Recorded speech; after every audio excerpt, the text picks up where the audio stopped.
Heroine? నాకు సావిత్రి గారు అంటే చాలా ఇష్టం. నాకు ప్రెజెంట్ హీరోయిన్ అంటే నాకు ఈ అందరూ ఓకే గాని నాకు సావిత్రమ్మ గారు అంటే చాలా ఇష్టం.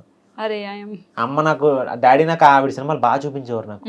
సినిమాల్లో సావిత్రి నుంచి. గారి బయోపిక్ యాహ్! వచ్చినప్పుడు మహానటి గారు.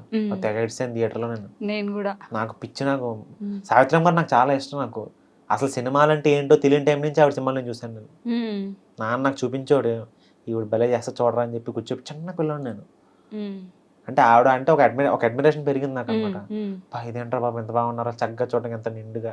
తెలుగు ఒక ఆవిడ అసలు. ఎంత భలే అనిపించేది నాకు ఆవిడంటే అంత ఇష్టం నాకు. ఆవిడ ప్రెజెంట్ హీరోయిన్స్ అంటే ఓకే అందరూ అంటే పర్టిక్యులర్‌గా ఏలని కాదు నాకు సావిత్రమ్మ గారు అంటే ఇష్టం. ఓకే.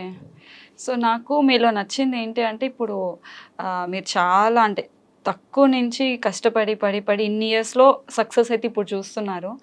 సక్సెస్ రాని వాళ్ళు ఉన్నారు, వచ్చిన వాళ్ళు ఉన్నారు. ప్రతి ఒక్కళ్ళకి ఏదో ఒక బ్యాడ్ ఇన్సిడెంట్ పెట్టుకొనైతే కెరియర్‌ని ఇది చేస్తున్నారు. బట్ మీరు ఒక్కరే నాకు తెలిసినంత వరకు ఇప్పటివరకు ఒక బ్యాడ్ రిమార్క్ లేకుండా అవును. కెరియర్‌ని ఆ పీస్‌ఫుల్‌గా, దేవుడి దయ అంతా హ్యాపీగా, యెస్. యాహ్! స్మూత్‌గా లాక్కొచ్చేస్తున్నారు.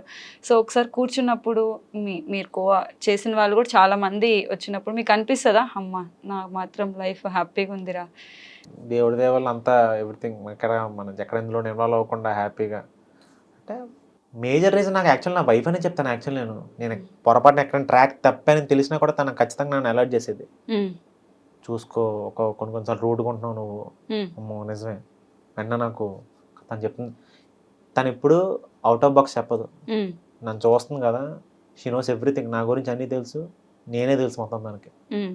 సో, ఎక్కడైనా చిన్న తప్పు చేసినా, లేకపోతే ఏదన్నా తేడా జరుగుతుందా లైఫ్‌లో, లేకపోతే ఎక్కడి నుంచన్నా బ్యాడ్ థ్రెట్ ఏదన్నా వస్తుందా నీకు, వెంటనే అలర్ట్ చేసేది. ఒక దేవత లాంటిదనమాట. హ్మ్. ఇప్పుడు దేవుడు సడెన్‌గా నీకేదో చిన్న చిన్న హింట్లు ఇస్తుంటాడు కదా! అవునవును. అట్లా ఈ పిల్ల నాకు హింట్ ఇస్తది నాకు జాగ్రత్తగా ఉండు నువ్వు. Hmm. You are doing something wrong. Just think about it. అన్నీ చెప్పేది నాకు. హ్మ్. మేబీ దానివల్ల కూడా నాకు తినవల్ల కూడా యాక్చువల్‌గా హెల్ప్ అయ్యి ఉండొచ్చు. హ్మ్. యెస్. పక్కన గైడెన్స్ లేకపోతే కూడా ప్రాబ్లమ్ అవుతది. పక్కన చెప్పేవాళ్ళు లేకపోతే అవునవును. చాలామంది బ్యాడ్ వేలోకి వెళ్తారు. యెస్. యెస్. అది వాళ్ళ తప్పు అవ్వదు. చెప్పేవాళ్ళు లేక. సరైన మార్గంలో పెట్టే ఒక ఒరేయ్! బావుంది కదరా కెరీరు. హ్మ్. ఈ టైంలో అలా చెప్పేవాళ్ళు లేక చాలామంది ఒక బ్యాడ్ వేలోకి వెళ్తారు తప్పితే. హ్మ్. ఎవరు ఇంటెన్షనల్‌గా నేను బ్యాడ్ చేసేద్దని ఎవరు అనుకోరు. హ్మ్. అమ్మాయిని, అబ్బాయిని గురించి చెప్తున్నాను నేను. ఎవ్వరు అనుకోరు. హ్మ్. వాళ్ళకి చెప్పేవాళ్ళు ఉండరు. నాకు చెప్పిన నా పెళ్ళాం దొరికింది కాబట్టి ఐయామ్ లక్కీ.